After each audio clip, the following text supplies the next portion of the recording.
Assalamualaikum warahmatullahi wabarakatuh.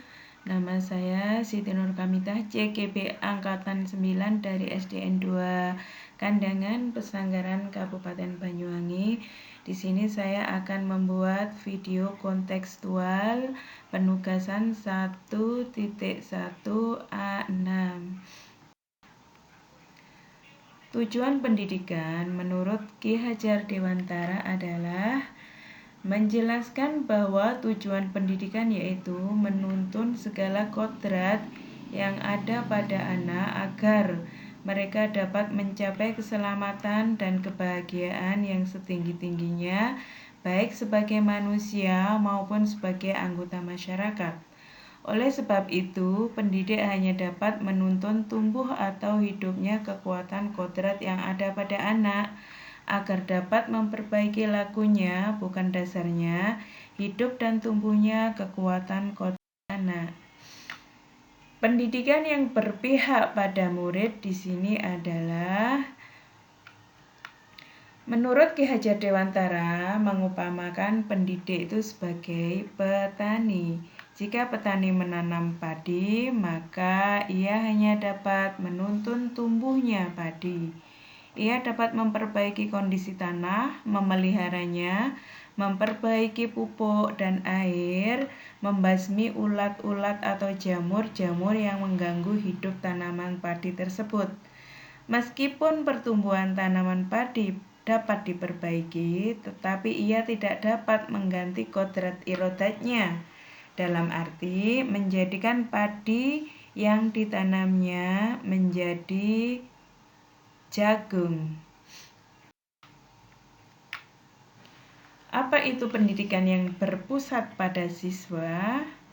Pendidikan yang berpusat pada peserta didik ialah pendidikan yang menuntun tumbuhnya potensi, minat, bakat yang sesuai dengan kodrat alam dan kodrat zaman anak. Pendidikan yang berpihak pada peserta didik menekankan pada minat, kebutuhan, kemampuan individu, menghadirkan model dan metode belajar yang menggali motivasi untuk menjadikan pembelajaran sepanjang hayat dan selalu ingin tahu terhadap informasi dan pengetahuan. Konten ini telah tayang di Kompasiana.com dengan judul Pendidikan yang Berpihak pada Peserta Didik dalam Pendidikan Abad 21. Kreator Anindya. Proses pembelajaran yang berpihak pada siswa itu yang bagaimana? Menurut Nikomang Susilowati, proses pembelajaran yang merefleksikan pemikiran KHD menyebutkan bahwa guru menghamba pada murid. Dalam hal ini, guru harus mengenali karakteristik peserta didik, mengenal gaya belajar dan situasi sosioemosional mereka. Langkah awal yang saya lakukan yaitu melakukan pendekatan dengan siswa dengan cara mengadakan komunikasi internal dengan menetapkan diri sebagai teman dari peserta didik tersebut yang siap mendengarkan keinginan dan harapan siswa dari situasi pembelajaran yang akan dilaksanakan, serta memberi motivasi yang sangat berguna untuk menghapus segala ketakutan-ketakutannya dalam belajar. Kemudian, apa fokus pendidikan yang berpihak pada siswa? Pembelajaran yang berpihak pada siswa itu pada dasarnya yaitu mengembangkan secara holistik yang meliputi aspek kognitif, sosial, emosional, dan fisik murid. Tujuannya adalah memberikan pengalaman belajar yang bermakna, relevan, dan menginspirasi, sehingga murid dapat mencapai potensinya secara optimal. Contoh-contoh pembelajaran yang berpihak pada siswa di sini adalah contoh 1, pembelajaran berbasis inklusi. Diterapkan dengan memperhatikan kebutuhan dan gaya belajar serta setiap peserta didik menggunakan berbagai strategi pengajaran yang memungkinkan semua peserta didik terlibat aktif dalam proses pembelajaran. Contoh di sini yang saya terapkan adalah ketika mereka sedang membahas tema tentang kehidupan ekosistem di sungai, mereka saya ajak langsung ke sungai dengan antusias mengamati apa saja ekosistem yang ada di sungai tersebut, ataupun kegiatan kepramukaan yang saya laksanakan. Antusias siswa lebih tinggi daripada pembelajaran di kelas. Untuk contoh lain yang pendidikan yang berpihak pada anak, yaitu bimbingan pribadi ditunjukkan kepada peserta didik yang mengalami kesulitan dalam memahami materi pelajaran, memberikan perhatian ekstra, dukungan kepada peserta didik yang membutuhkan. Ini contoh yang saya lakukan adalah ketika pembelajaran daring pada saat COVID-19, ada peserta didik yang mengalami kesulitan belajar. Dalam hal ini saya meluangkan waktu khusus untuk mereka untuk memberikan penjelasan lebih daripada teman yang lainnya. Contoh yang lain di sini adalah setiap kali ada anak yang di sini adalah contoh kolase. Kolase di sini ada anak yang tidak bisa menempel.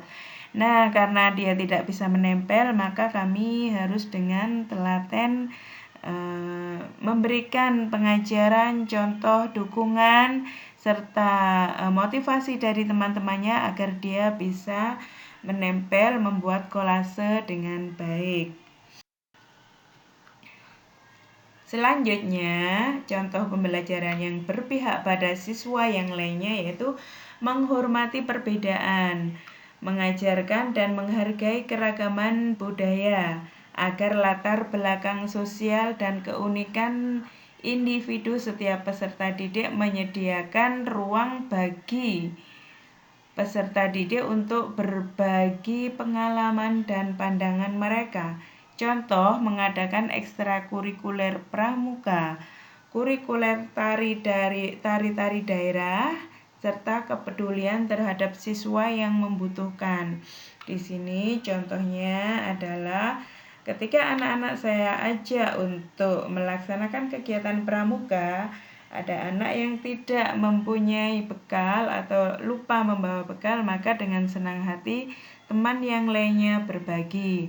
Contoh yang lainnya yaitu tentang keragaman budaya adalah anak-anak mengikuti pawai budaya yang diselenggarakan di Desa Kandangan setiap HUT RI.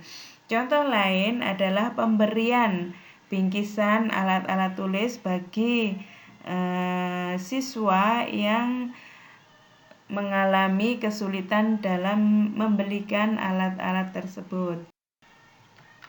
Contoh yang lain di sini adalah pembelajaran berbasis proyek, melibatkan murid dalam proyek pembelajaran yang relevan dan bermakna, memberikan kesempatan bagi murid untuk mengembangkan keterampilan kolaboratif, kritis, dan kreatif melalui proyek-proyek yang menarik minat mereka.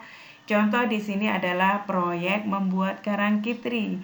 Karangkitri adalah sebuah pekarangan yang dikelola dengan diisi berbagai macam tanaman serbaguna yang bisa digunakan dalam memenuhi kebutuhan sehari-hari. Contoh yang lain adalah permainan-permainan atau game dalam kepramukaan. Yang kelima itu membangun hubungan yang positif, antara guru dan murid serta antar murid di kelas, membuat lingkungan yang aman dan eksklusif di mana murid merasa nyaman untuk berbagi pendapat dan berpartisipasi aktif dalam diskusi. Nah, di sini contohnya adalah ketika hari Jumat kami menyelenggarakan di samping Jumat berbagi, kami juga mengadakan Jumat bersih, di mana hal tersebut itu bertujuan untuk memberi rasa nyaman dan aman kepada siswa, yang artinya sekolah tersebut ramah anak, Di samping itu, di sini saya juga memberikan perhatian khusus kepada seluruh siswa-siswi saya agar saya merasa dekat dengan mereka dengan cara bermain bersama ataupun berpose di foto bersama sesuai dengan instruksi dari mereka. Demikian uraian dari kami. Salam guru penggerak, tergerak, bergerak, dan menggerakkan. Terima kasih sudah menonton YouTube kami, Guru Pinggiran Channel. Silakan komen, like, dan subscribe. Terima kasih.